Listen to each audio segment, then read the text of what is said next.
Jangan lupa subscribe YouTube channel Metro TV News dan jangan lupa nyalakan notifikasinya.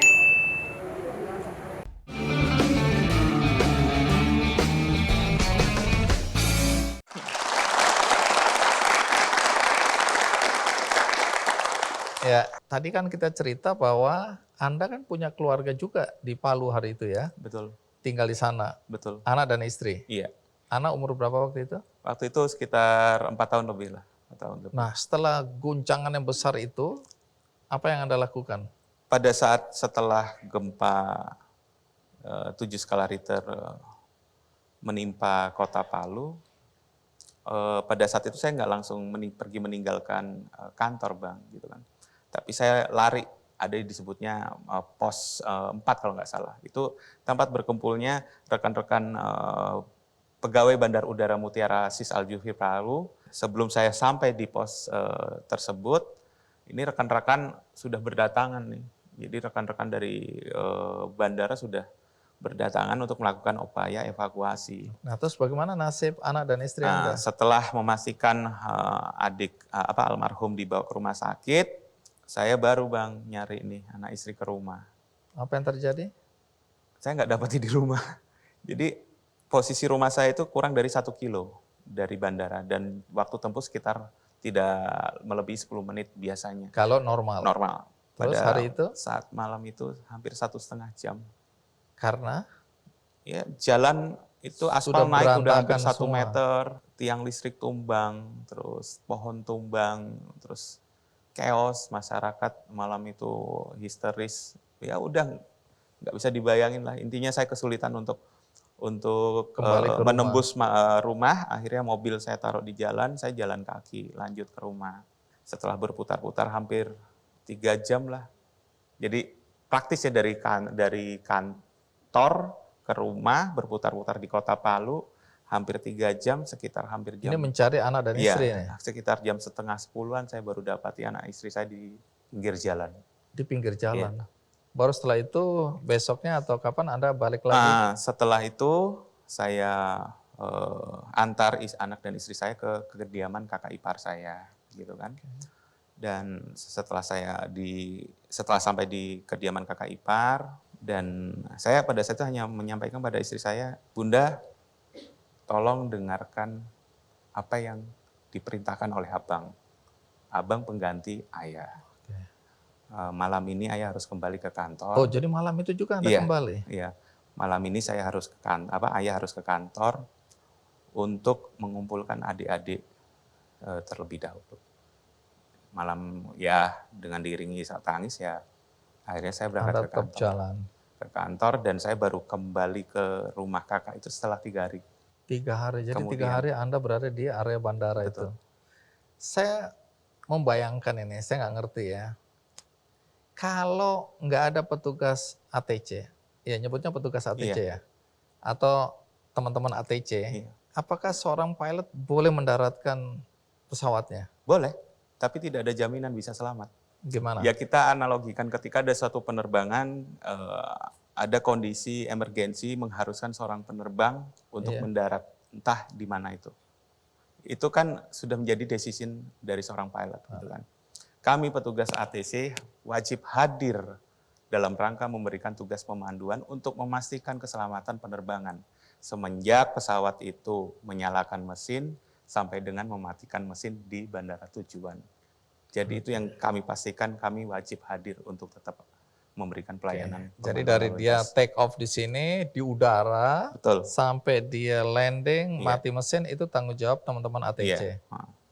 Oke. Kalau Anda pernah nonton film-film dokumenter ya tentang bandara-bandara terbesar di dunia dengan kesibukannya ya itu dahsyat sekali. Saya nggak membayangkan ternyata begitu rumitnya ya.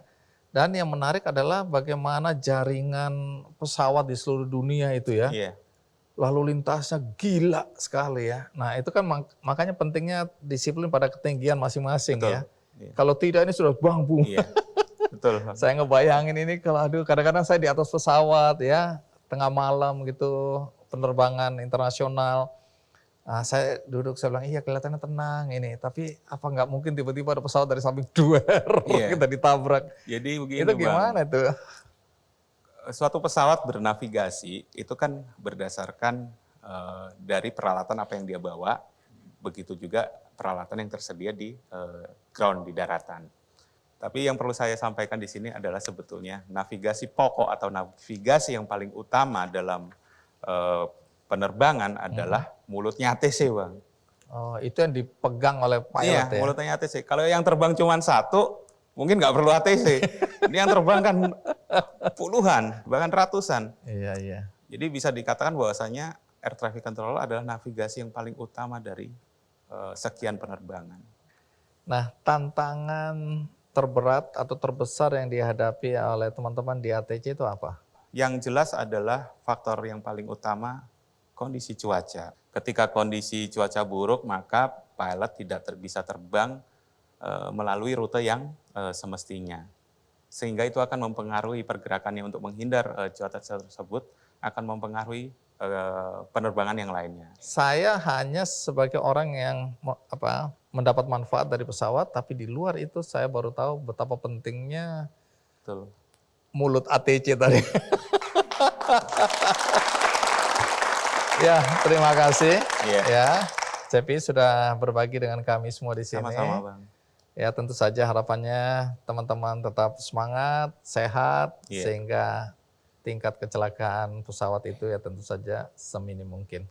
Sekali lagi terima kasih. Sama-sama, Bang. Maaf, Abang, ini ada titipan dari perusahaan kami, sekedar kenang-kenangan. Dapat buku saya. Ya, harapannya bisa dibaca di kala senggang. Di kala sibuk pun harus baca ini. Agar Abang paham. Excellent Service of Airnav Indonesia ya. Betul. Terus ini ada jurnalisme penerbangan.